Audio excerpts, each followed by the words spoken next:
بسم اللہ الرحمن الرحیم۔ السلام علیکم ڈیئر اسٹوڈنٹ، کیسے ہیں آپ سب؟ امید ہے آپ سب خیریت سے ہوں گے۔ عزیز طلبہ، آج ہم اپنے سیلیبس کا نیا سبق سٹارٹ کرنے جا رہے ہیں جس کا نام ہے اشتراکی نظام اور اسلامی نظام۔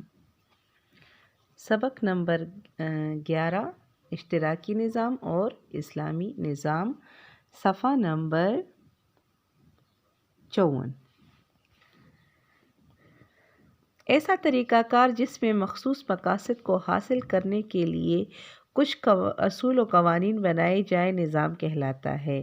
نظام کا مقصد چیزوں کی کارکردگی بہتر بنانا ہوتا ہے اور ان اصولوں کی پابندی کر کے ہی کامیابی حاصل کی جا سکتی ہے۔ کسی بھی معاشرے میں بنیادی طور پر درج ذیل نظام پائے جاتے ہیں۔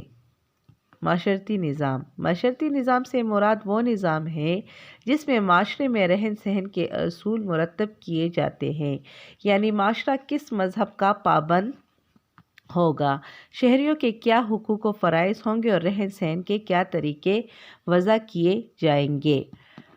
سیاسی نظام۔ سیاسی نظام سے مراد وہ نظام ہے جس میں معاشرے کے حکمرانوں کا انتخاب، ان کی ذمہ داریاں اور ان کی حیثیت کے تعین کے اصول بنائے جاتے ہیں۔ حکومت کن خطوط پر تشکیل دی جائے گی، ناظم اعلیٰ کی کیا خصوصیات ہوں گی اور حکومتی اداروں کے کیا فرائض ہوں گے۔ اس کے علاوہ خارجہ پالیسی کے اصول بھی اسی نظام کے تحت بنائے جاتے ہیں۔ معاشی نظام۔ معاشی نظام سے مراد وہ نظام ہے جس میں ملک کی معیشت کے قوانین، چیزوں کی خرید و فروخت اور ان کے استعمال کے اصول بنائے جاتے ہیں۔ ملک کے زر مبادلہ کا نظام اور اندرون ملک پائی جانے والی معدنیات و نباتات کے اصول و قوانین اسی نظام کے تحت بنائے جاتے ہیں۔ معاشی نظام بنانے کی ضرورت، یعنی معاشی نظام بنانے کی ضرورت کیوں پیش آئی؟ کسی بھی معاشرے کو پروان چڑھانے اور اسے مستحکم بنانے میں چند ایسے مسائل درپیش تھے جنہیں حل کرنے کی فوری طور پر ضرورت تھی۔ ان مسائل کو حل کرنے کے لیے چند دائرہ کار مخصوص کیے گئے۔ معاشی نظام انہی دائروں کے گرد گھومتا ہے۔ اس میں پہلا پوائنٹ ہے ترجیحات کا تعین۔ انسانی ضروریات اور خواہشات کا سلسلہ بہت وسیع ہے۔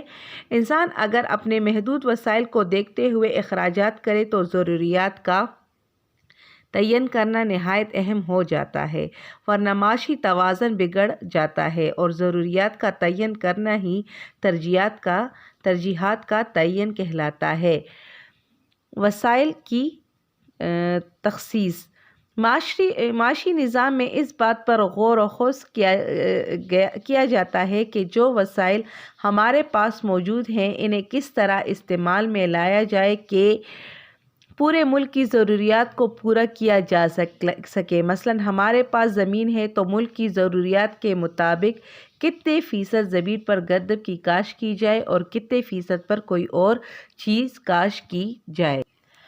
آمدنی کی تقسیم۔ ملک میں ہونے والی پیداوار کی تقسیم بھی معاشی نظام کا ایک اہم پہلو ہے۔ پیداوار کی تقسیم کا مناسب معیار قائم ہو تو ملک کا معاشی نظام مضبوط ہوتا ہے۔ ترقی۔ ملک کی اقتصادی سرگرمیوں کو بڑھانے اور انہیں کارآمد بنانے کے لیے ایسی سرگرمیاں بنائی جاتی ہیں جو ملک کی آمدنی بڑھانے میں مددگار ہوں۔ معیشت کے نظام۔ کسی بھی ملک میں معاشی نظام کو مضبوط و مستحکم بنانے کے لیے اوپر بیان کیے گئے دائروں کو مد نظر رکھتے ہوئے کچھ نظام بنائے گئے تاکہ معیشت کو فروغ دیا جا سکے۔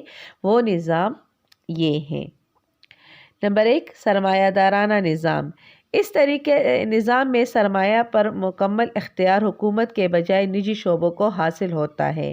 وہ اپنے سرمایہ کے کلی طور پر مالک ہوتے ہیں اور ان کو حاصل ہونے والے منافع کے حقدار بھی یہ خود ہی ہوتے ہیں۔ اس نظام میں منافع کی کوئی شرح فیصد مقرر نہیں ہوتی اور یہ نظام اس سوچ کے تحت بنایا گیا کہ جب ہر شخص آزادانہ طور پر اپنے منافع کی کوشش کرے گا تو یقیناً تمام مسائل حل ہو جائیں گے۔ سرمایہ دارانہ نظام کی خامیاں۔ یہ نظریہ بظاہر ایک معقول فلسفہ تھا، مگر یہ معیشت کے مسائل کو حل نہ کر سکا، بلکہ اس سے معاشرے میں کئی طرح کی خرابیاں پیدا ہو گئی۔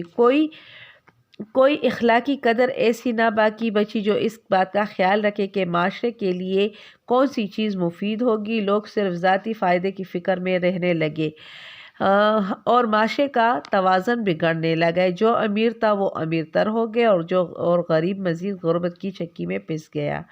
یہ نظام مزدور اور کسانوں پر ظلم و ستم کا پہاڑ بن گیا۔ عزیز طلبہ، یہ چیپٹر بہت بڑا ہے، اس لیے ہم اس کو 2 حصوں میں اس کی ہم ریڈنگ کریں گے۔ آج کے لیے اتنا ہی۔ انشاءاللہ اگلے ویڈیو میں نیکسٹ پوائنٹس کے ساتھ دوبارہ حاضر ہوں گے۔ تب تک اپنا خیال رکھیے گا۔ اللہ حافظ۔